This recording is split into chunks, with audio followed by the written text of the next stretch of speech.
సర్పంచ్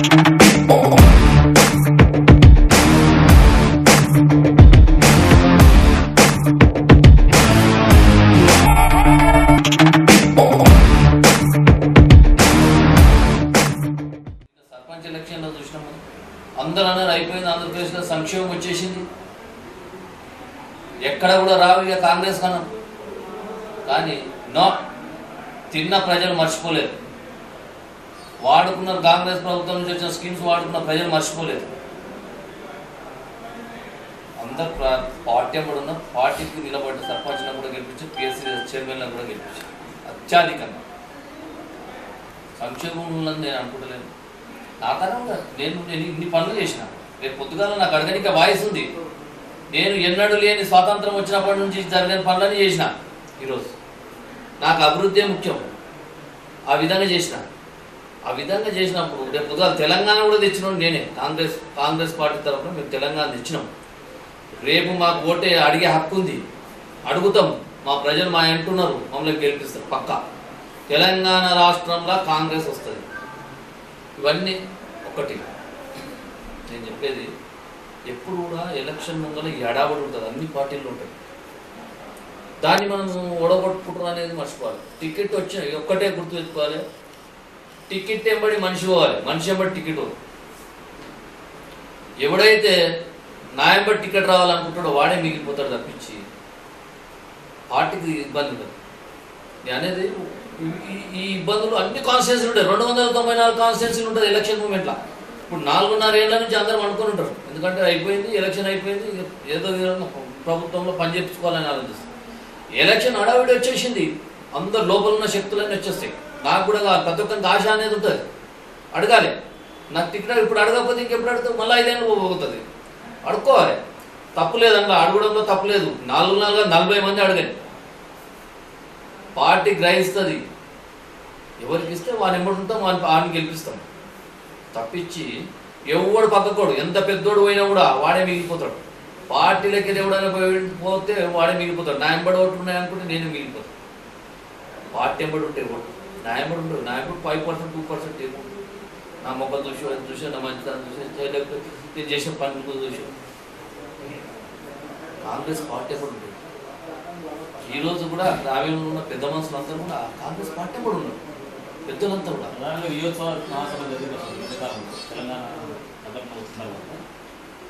అంటే అంతకంటే ముందు కలకుర్తి జరిగిన సభకు, తర్వాత నీటిపారుల కోసం కలకుర్తి జరిగిన సభకు కూడా ఒక వర్గం ఆగిపోయింది. మహబూబ్నగర్లో జరిగిన తెలంగాణ విజయోత్సవ సభ, తర్వాత సోనియా గాంధీకి అభినందన సభ కూడా ఒక వర్గం వాళ్ళు స్పష్టంగా ఆగిపోయారు. ఒక వర్గం ఎవరు మతాలు అంతా మా జిల్లాలో వర్గాలు లేవు సార్. నేను అనేది మా జిల్లాలో వర్గం లేదు. నేను అనేది గమనించండి, వర్గం లేదు. ఉన్న ఒక మంత్రి టీఆర్ఎస్లో వెళ్ళిపోయాడు. ఏదైతే ఆయనకు ఒక వర్గం అనుకున్నాడో ఆయన వెళ్ళిపోయాడు. తర్వాత మతాన వర్గాలంటూ ఏం లేవు. సరే, చిన్న చిన్న డ్రాబ్యాక్స్ ఉంటాయి ప్రతి ఒక్కటి. నేను ఈ పని చేయమనొచ్చు, నేను జిల్లాకు ఉన్న మంత్రి మీద ప్రెషర్స్ ఉంటాయి.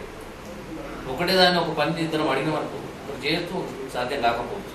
అట్లాంటప్పుడు కొంత అలకలు ఉంటాయి, కానీ వర్గాలు కావు. రెండో వర్గం ఎక్కడ ఎక్కడున్నా కూడా మా జిల్లాలో లేదు. చిన్న చిన్న అలకలు ఉంటాయి. అలకలన్నీ ఎలక్షన్లో కథమైపోతాయి. అందరం తోలుకొచ్చుకుంటాం, అందరినీ పని చేయించుకుంటాం, పార్టీని తెచ్చుకుంటాం, ప్రభుత్వాన్ని తెచ్చుకుంటాం. ఇప్పుడు నా దాన్నా కూడా 4 అడుగుతున్నాం టికెట్. నేను కాదట్లేదు, అడుకోమంటున్నా. అవకాశం వచ్చింది, అడుగుండి మీరు తెచ్చుకుంటే మేమందరం ఎంబడి పని చేస్తున్నాం, పార్టీ ఎంబడి చేస్తున్నాం. స్వతహాగా పని చేయాలి. నేను ఇండిపెండెంట్ నిలాడుతున్నాను, ఇంకేదో చేస్తాను, ఇంకో పార్టీలో పోతానని లేదు. పార్టీ ఎంబడి ఉంటాను, పార్టీని గెలిపించే ప్రయత్నం అంతే. పార్టీ ప్రేమలో పని చేస్తాను.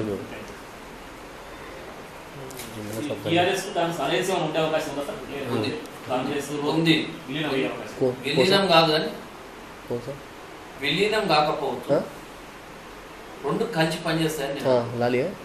ఎందుకంటే మొదటి నుంచి ఒక కమిట్మెంట్ విలీనం చేస్తామని అనుకోని, అది ఏదని అనుకోని కమిట్మెంట్ ఉంది. ఈరోజు నార్త్ తెలంగాణ అంతా కూడా బలంగా ఉంది, అది టీఆర్ఎస్. అది సౌత్ తెలంగాణకు వస్తే నల్గొండ కానీ, మహబూబ్నగర్ కానీ, ఇక్కడ రంగారెడ్డి కానీ, సౌత్ తెలంగాణకు వస్తే కాంగ్రెస్ పార్టీ ఉంది. రెండు కలిస్తే రేపు పొద్దుగాల గవర్నమెంట్ ఫామ్ గారికి చాలా ఈజీ. కాబట్టి ఎవడు మూర్ఖులు లేరు, ఇట్లా అంతా మేధావులు. కేసీఆర్ మేధావి ఉండదు, మా కాంగ్రెస్ పెద్దలు కూడా మేధావులు. కాబట్టి కంపల్సరీ కలుపుతారు, ఇద్దరిని 100% కలుపుతారు. రాష్ట్రంలో తెలంగాణ రాష్ట్రంలో కాంగ్రెస్ వస్తుంది రాష్ట్రంలో. దాంతోపాటుగా 17 సీట్లు ఎంపీ సీట్లు ఏవైతున్నాయో అందరం ఛాయశక్తిలో కృషి చేస్తాం. తెలంగాణ ఇచ్చిన తెలంగాణలో ఉన్న 4.5 కోట్ల మంది కూడా పనిచేసి సోనియామ్మకి ఏవైతే ఎంపీ సీట్లు ఉన్నాయో గిఫ్ట్కి ఇవ్వాలని మా ఆలోచన. ప్రతి మనిషి కూడా ఆలోచన చేస్తూ ఉన్నాం. ఇప్పటికే జడ్చర్ల తర్వాత నాగర్కర్నూలు, అచ్చంపేట, దేవరకర్ర, నాగర్కర్నూలు ఈ కాన్స్టిట్యూన్సీలు టీఆర్ఎస్కు ఇచ్చిందన్నట్టుగా అంటే లోపల అలయన్స్ కుదిరిందన్నట్టుగా ప్రచారం జిల్లా ఈ 5 కాన్స్టిట్యూన్సీ అడగొచ్చు. ఎందుకంటే అక్కడ వాళ్ళ అభ్యర్థులు పాత అభ్యర్థులు ఉండొచ్చు, బలమైన అభ్యర్థులు ఉండొచ్చు, అడిగితే అడిగిండొచ్చు. కానీ మా స్ట్రాటజీ మాకు ఉంటుంది కాంగ్రెస్ పార్టీ. ఎక్కడ ఇవ్వాలి ఎన్ని అలయన్స్ అన్నప్పుడు కొన్ని మేము కూడా కొన్ని వదులుకోవాల్సి వస్తుంది, వాళ్ళు కూడా కొన్ని వదులుకోవాల్సి వస్తుంది. అనుకునేది వేరే, అడిగేది వేరే.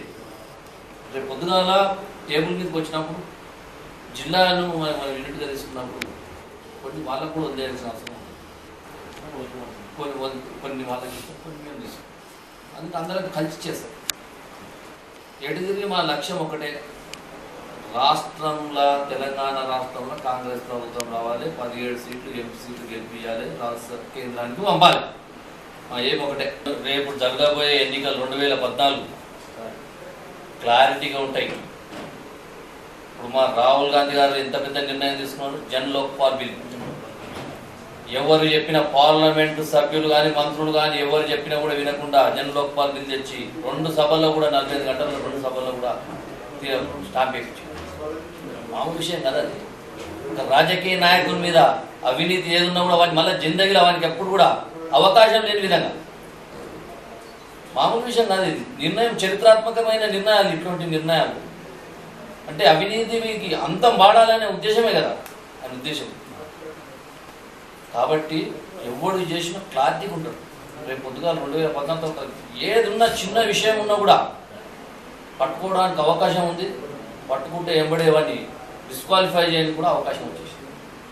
కాబట్టి భయంతోనే పనిచేస్తాడు, ప్రజల కొరకు పనిచేస్తాడు, మంచోనిగా పనిచేస్తాడు. ఆ విధంగా పనిచేయకపోతే ఎంత పెద్ద రీకాల్ చేయడానికి కూడా వీలుంది. ఇలాంటి నిర్ణయాలు చేసింది కాంగ్రెస్ ప్రభుత్వం. వెనక్కి తగ్గేది లేదు. అవినీతి అంతం కాంగ్రెస్ పంతం. నెక్స్ట్ మేము కూడా అదే పద్ధతిలో పనిచేస్తాం. నేను ప్రజలందరూ కూడా ఒకటే, ఎప్పుడే కానీ ప్రజాప్రతినిధులు ఓట్లాడడానికి విలేజ్లకు వచ్చినప్పుడు నిలదీయాలి. ఎవడైతే డబ్బు ఇస్తాడో, డబ్బు తీసుకుంటాం ప్రజలను కానీ రాజకీయ నాయకులను కానీ నిలదీయగలిగి డబ్బులు తీసుకోకుండా స్వచ్ఛందంగా నిజంగా మంచోనికి ఓటు చేయగలిగితే నిజంగా భారతదేశ చరిత్ర మారిపోతుంది. నువ్వు పైసలు తీసుకున్నావు అనుకో, నీకు వాయిసే చెప్తుంది రేపు పొద్దుగా. నువ్వు ఊరికి వచ్చినప్పుడు నాకు మందు దాపాను, ఇది ఇప్పియాను, అది ఇప్పియాను, గిన్నె ఇప్పి, హెచ్ఎం ఇప్పి, ఇట్లాంటివి ఎన్నో స్కీమ్స్ పెడతారు. నువ్వు అది బంద్ చేసేసి నిజమైన నాయకుడు ఎవడు, నిజంగా పని చేస్తావు వాడిని నిలబెట్టి అడుగు, నాకు ఈ పని చేస్తావా, చేసేటట్టుంటే నీకు ఉచితంగా ఓటేస్తా, నాకు 5 ఏళ్ళు నా గ్రామంలో అభివృద్ధి కొరకు పని చేయి, నీకు వేస్తావు. అదే మాట తీసుకో, అదే మాట మీద వాడిని ఓటేయి, అదే మాట మీద గెలిపి, అదే మాట మీద నీకు పని తీసుకో. ఈ విధంగా ఉండాలి. వస్తుంది. 65 సంవత్సరాలకి ఈ రోజుకి ఎంత మార్పు వచ్చేసింది. ఎన్నడన్నా మంత్రి కాదు కదా, ఒక ఎమ్మెల్యే కూడా జైలుకొని పరిస్థితి ఉండే. ఇవాళ ఎంత పెద్దోడైనా కూడా ఇలా ముఖ్యమంత్రి కాదు, ప్రైమ్ మినిస్టర్ పోయే పరిస్థితికి వచ్చేస్తుంది రేపు పొద్దుగా. అది కాంగ్రెస్ ప్రభుత్వం ఉన్న చరిత్ర. ఒక్కసారి ఈ ప్రభుత్వంలో అవినీతి పనులను జైలు తోలిచ్చిందంటే ఏ ఉన్నాడు, తన సొంత పార్టీ ఉన్నాడు, బయట పార్టీ ఉన్నాడు, అలయన్స్లో ఎవడున్నా సరే అందరిని తోలిచ్చిందంటే పెద్ద నిర్ణయం అది. దాన్ని ఆదర్శంగా తీసుకుంటారు. రేపు ఏ పార్టీ వచ్చినా కూడా దాన్ని అమలు చేస్తాయి. దీర్ఘకాల లక్ష్యం ఒకటే ఉంది, నా ప్రాంతానికి సాగునీరు తాగునీరు ఇవ్వాలన్నది నా ముఖ్య లక్ష్యం. ఇప్పుడు ఏదైతే పాలమూరు ఎత్తిపోతల పథకం ఉందో, ఈరోజు 6,95,00,00,000 రూపాయలు విడుదల చేసిండు మన మన ప్రభుత్వం, కాంగ్రెస్ ప్రభుత్వం. ఏ సర్వే కొరకు 95 లక్షలు. ఆ ప్రాజెక్టు మొట్టమొదటి తెలంగాణలో ఫస్ట్ ప్రాజెక్టుగా దాన్ని తీసుకొని దాన్ని ఇంప్లిమెంటేషన్ చేస్తే 10 లక్షల ఎకరాలకు నీళ్ళు వస్తాయి. అన్ని గ్రామాలకు 34 మండలాల గ్రామాలకు తాగునీరు వస్తుంది. దాంతో పాటుగా నల్గొండ 2 మండలాలు, 18 మండలాలు రంగారెడ్డి జిల్లా, ఇన్ని మండలాలకు గ్రావిటీ ధర అవుతుంది. మొట్టమొదటి ప్రాజెక్టుగా తీసుకోమని చెప్తా ఉన్నాం, రేపు కూడా చెప్తాం.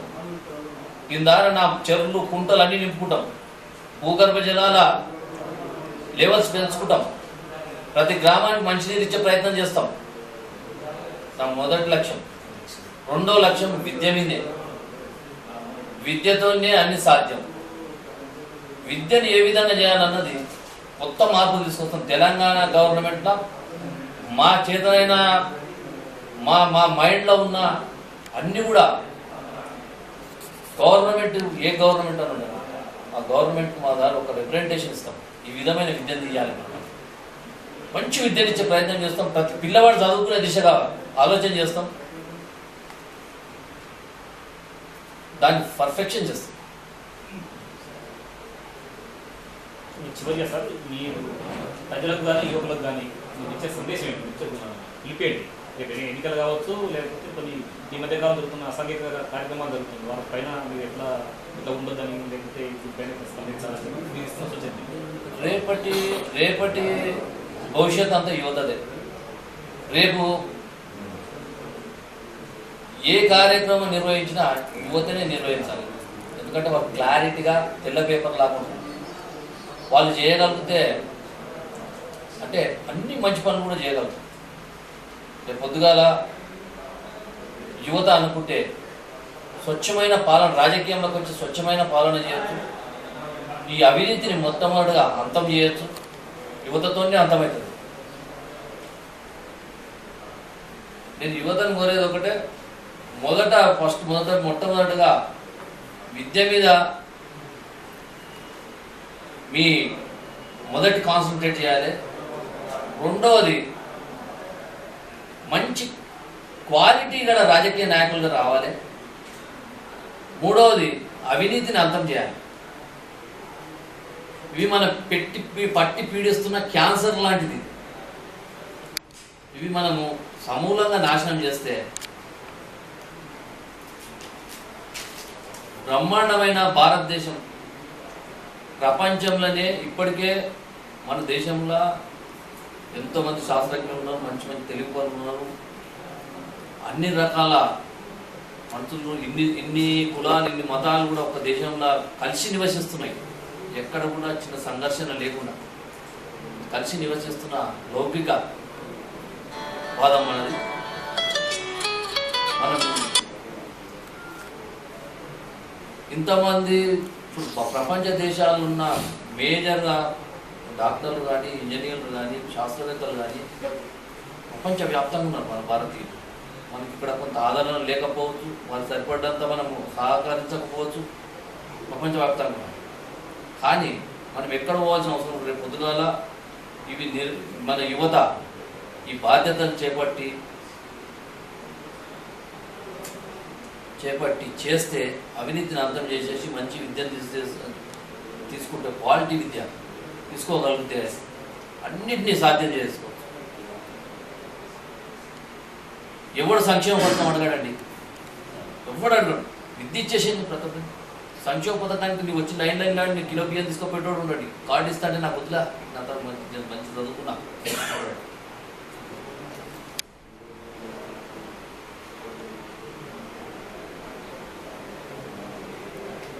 మొత్తం భారతదేశంలో ఉన్న ప్రతి పౌరునికి, ప్రతి మనిషికి, పుట్టిన ప్రతి బిడ్డకు విద్యతో పాటుగా వైద్యం ఇచ్చేసారు. ఎంత పెద్ద క్వాలిటీ వైద్యం అనగా, ఎంత పెద్ద క్వాలిటీ అనగా, ఎంత పెద్ద క్వాలిటీ అనగా ఇచ్చేసారు. రెండు ఫ్రీ చేసేసారు. బస్ అవసరం లేదు.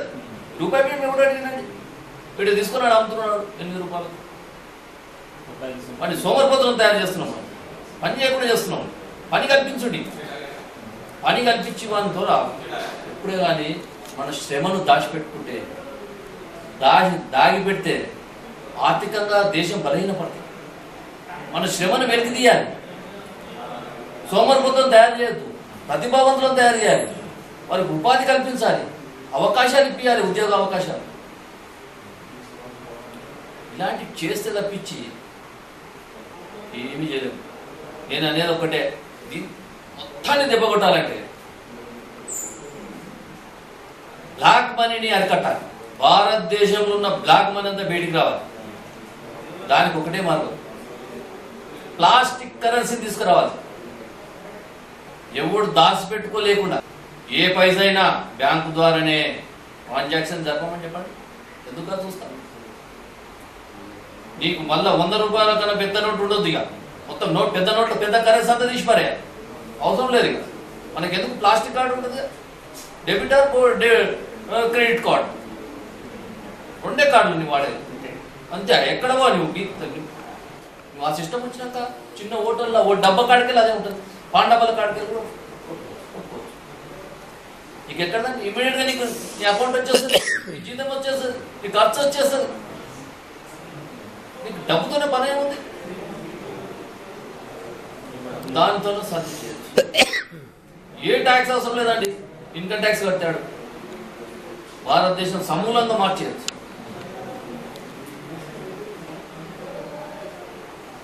లక్షల కోట్ల ఇన్కమ్ వచ్చేస్తున్నాం, ఎంతో అభివృద్ధి చేసుకోవచ్చు. ఎందుకండి ఈ కొంతమంది 10% వాళ్ళు తన మునుగుతున్నది డబ్బంతా. ఎందుకు ఆర్థిక వ్యవస్థ అతలాకుతలం అయిపోతా ఉంది. ఇక్కడ కాకుండా విదేశాల్లో దాచిపెట్టడం ఎందుకు? లెక్కకు మించిన అన్ని ఆస్తులు ఎందుకు? లెక్కకు మించిన సొమ్ములు ఎందుకు? అంటే లెక్కకు మించిన కరెన్సీ ఎందుకు? తన దేశం కొరకు తీసే బెట్టింది. అట్లాంటి పాలన రావాలి. ప్రజలు నమ్మిరు అక్కడ ఢిల్లీలో, ప్రజలు నమ్మి వీళ్ళు చెప్పిన మాటలకు బట్టి ఏదో చేస్తారనే ఉద్దేశంతో ఓటు చేసినారు ఆమ్ ఆద్మీ పార్టీ. చేయగలిగితే ఇంకో పీరియడ్కైనా కూడా చాలా మార్పు వస్తుంది. ఎంపీలు వచ్చేస్తారు, పార్లమెంట్లోకి ఎంపీలు వచ్చేస్తారు.